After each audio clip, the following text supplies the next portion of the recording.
দাদা বলো প্রশ্ন দাদা, আছে একটা।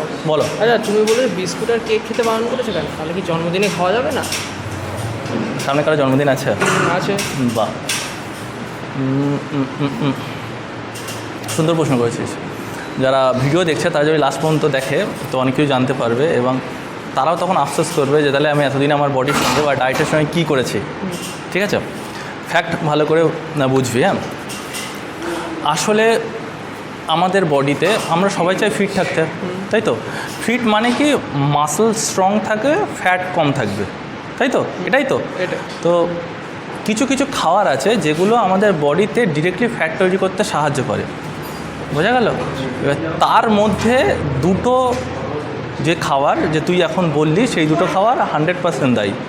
তাই বলে কি কোনো বিস্কিট খাওয়া যাবে না? অ্যাকচুয়ালি বিস্কিট খাওয়া যাবে, কিন্তু মডারেট অনুযায়ী, এক পিস খুব জোর। কারণ বিস্কিট কী দিয়ে তৈরি হয়? ময়দা দিয়ে তৈরি হয়। তো ময়দা খেলে আমার বডিতে ফ্যাট হবে, কিন্তু তুই যদি দিনে একটা চায়ের সঙ্গে খাস কোনো অসুবিধা নেই।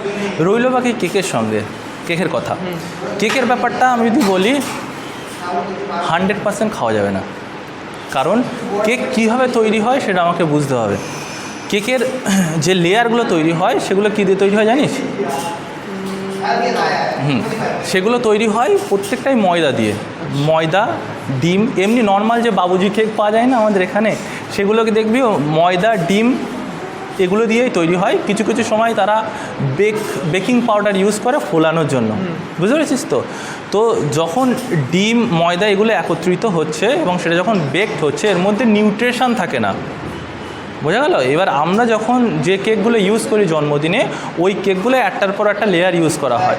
তো ওই তুই লেয়ার তবু খেতে পারিস, কিন্তু নর্মাল বাবুজি কেক তবুও তুই খেতে পারিস, কিন্তু ওই যে লেয়ারের মাঝখানে যে ক্রিমগুলো দেয়, ওটা আমার বডির জন্য সবথেকে বেশি ক্ষতিকারক।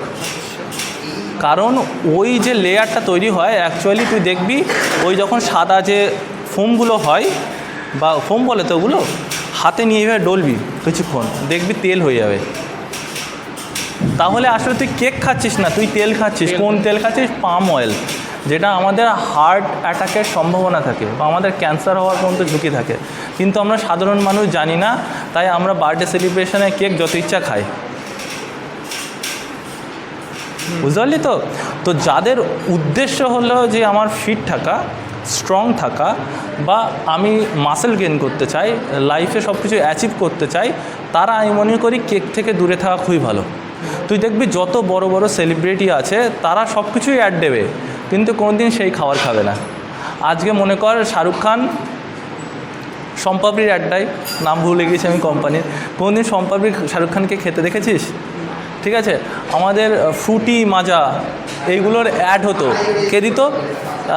এখন কে দেয়? আগে ক্যাটরিনা ম্যাম দিত, তো এখন সম্ভবত আমি ভুলে যাচ্ছি, তো সে দেয়।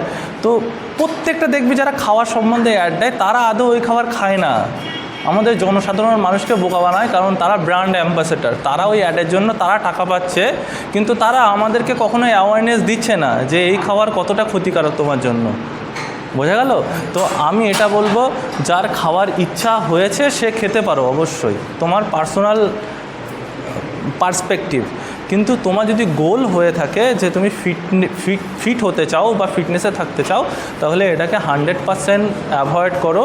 রইল বাকি তোর কথা বা আম আদমি বা জনসাধারণের কথা, যারা এক্সারসাইজ করে বা করে না, তারা তাদের কথা হলো এইটাই যে তাদের মাথায় একটা জিনিস রাখতে হবে যে আমি occasionally খাবো, বুঝতে পারছিস? To get this kind of information, follow our gym page and follow Mark Food and Fluent Academy or Mark Mind and Mark Muscle.